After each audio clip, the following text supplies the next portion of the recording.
অভিষেক বন্দ্যোপাধ্যায়ের পাঠানো ত্রাণ ঘাটালের বানভাসী মানুষের হাতে তুলে দিলেন তৃণমূল নেতৃত্ব। Bureau report, Ghatal live TV. বন্যায় ক্ষতিগ্রস্ত ঘাটালের আরগোড়া চাথাল এলাকায় সর্বভারতীয় তৃণমূল কংগ্রেসের সাধারণ সম্পাদক অভিষেক বন্দ্যোপাধ্যায়ের পাঠানো ত্রাণ সামগ্রী বিতরণ করা হলো। এদিন প্রাক্তন বিধায়ক শঙ্কর দলুই, তৃণমূল ছাত্র পরিষদের নেতা সৌরভ চক্রবর্তী এবং অন্যান্য স্থানীয় নেতৃত্বের উপস্থিতিতে শতাধিক বানভাসী মানুষের হাতে তুলে দেওয়া হলো চাল, ডাল, চিড়ে, বিস্কুট, ডাল, জল প্রয়োজনীয় সামগ্রী।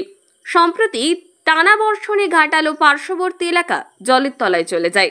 বহু মানুষ ঘরছাড়া হয়ে পড়েন। এমন অবস্থায় তৃণমূল কংগ্রেসের তরফে বন্যা দুর্গতদের পাশে দাঁড়ানোর বার্তা নিয়ে এই ত্রাণ বিলির উদ্যোগ নেওয়া হয়েছে বলে জানান নেতৃত্ব। ত্রাণ গ্রহণ করে স্থানীয়রা সন্তোষ প্রকাশ করেন এবং এই সংকটকালে পাশে দাঁড়ানোর জন্য তৃণমূল কংগ্রেস ও অভিষেক বন্দ্যোপাধ্যায়কে ধন্যবাদ জানান। নমস্কার, আমি অরিত্রী মণ্ডল।